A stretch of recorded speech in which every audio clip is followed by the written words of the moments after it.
Hello everyone. Now let us start a new topic, that is ANS. See, we have learnt about CNS, Central Nervous System, in which we have learnt brain. Okay.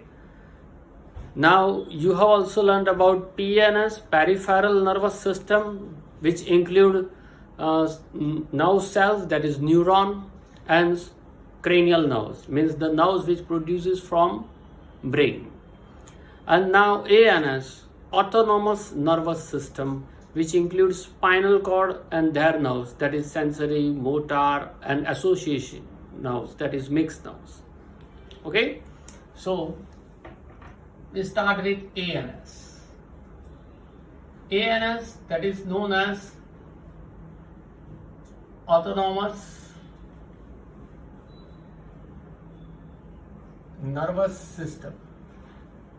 See, this is an interesting nervous system. Here, what happened? Autonomous. The name shows that it is automatically. Now, in our body, many procedure or metabolism going on automatically, that we know very well. Now, here, in this autonomous nervous system, spinal cord takes parts in it. So you can write spinal cord takes part in ANS. You know that spinal cord is found in the backbone. So in the backbone,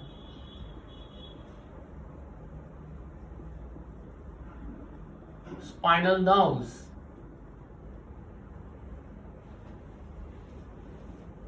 running down.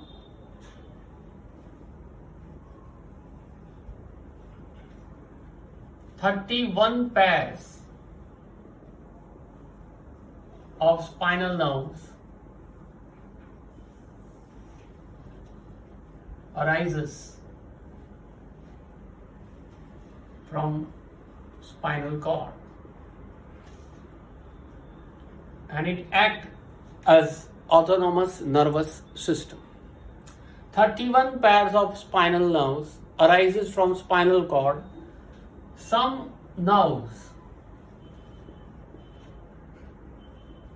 act as a sympathetic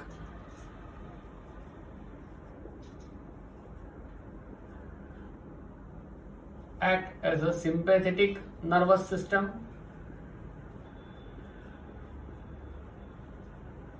and remaining nerves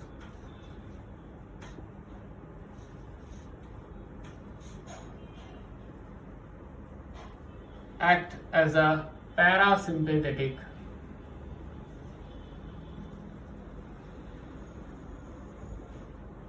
nervous system.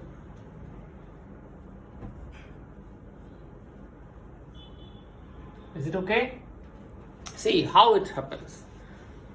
31 pairs of nerves which arises from the spinal cord, they relate with different organs.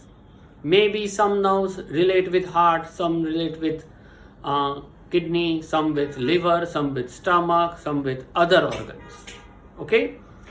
Now, what is this sympathetic and parasympathetic system? Sympathetic nervous system, in your language, you can say that it is action. Parasympathetic nervous system, it is reaction. You have learned in 9th standard Newton's third law of motion that action and reaction are always equal and opposite in direction. Here also these laws work. How? As for example, suppose you want to run, means you want to take part in a running race, sprinting. Now, when countdown starts, see, when countdown starts, 3, 2, 1 and go. At that time, you start running with your best effort. Okay? You apply the force, you apply the energy, whatever you have at its best, and starts running. When you start running, then you try to give message to the brain that you have to run. and so that your legs coordinate with your brain and starts running. Okay, this type of action is called sympathetic nervous system. Now at that time, what happens? When you run, then your energy utilized continuously. If energy utilized, then level of oxygen in each cell slow down or decreases. If level of oxygen decreases, because you know that in presence of oxygen only glucose is formed, means energy is formed. In mitochondria, ATP converts into ADP, means ATP means source of energy utilized and converts into low source of energy, that is called ADP. This is in presence of oxygen only.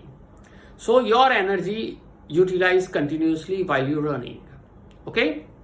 When your energy utilized, then oxygen level in the cell decreases. If oxygen level decreases, then your lungs try to grab more and more oxygen from the atmosphere, and so you can say that your heartbeat increases. Your heartbeat increases, your rate of respiration also increases, and very fast you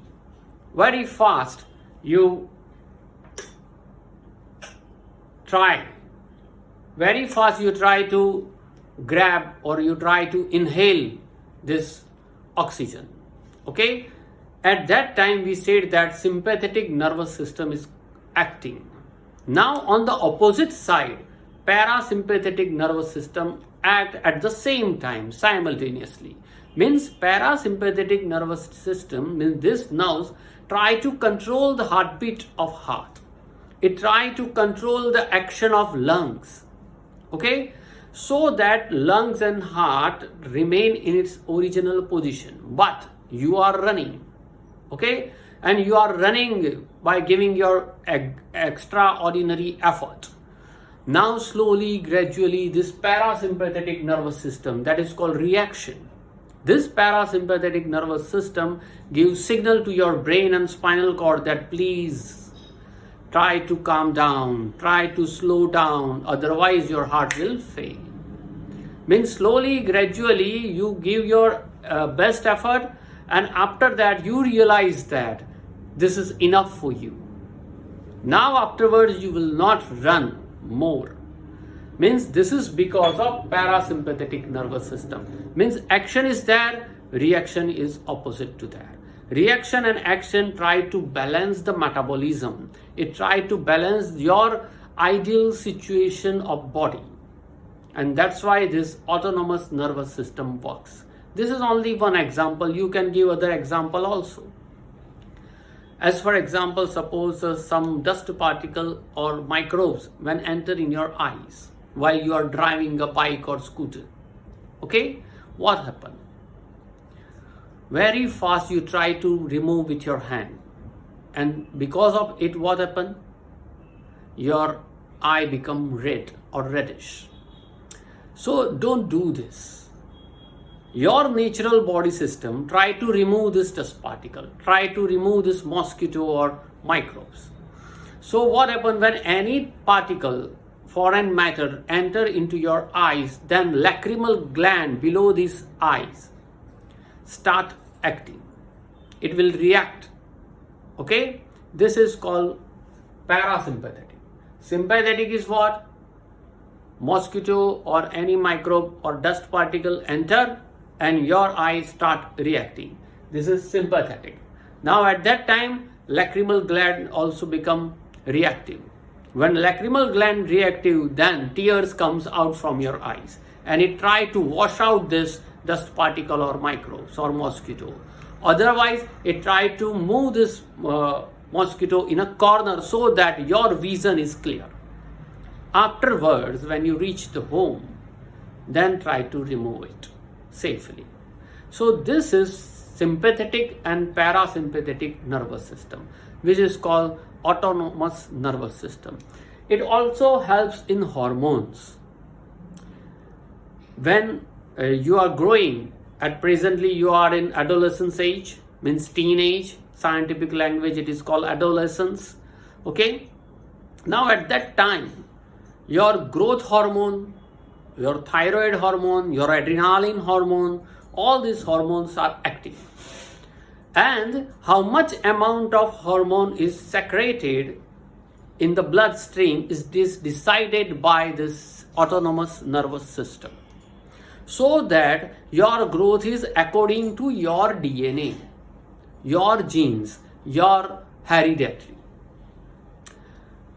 Right? So this is decided by this system. Means sympathetic nervous system starts secreting the hormone, and parasympathetic nervous system try to control this hormone so that extra amount of hormone doesn't pour into bloodstream.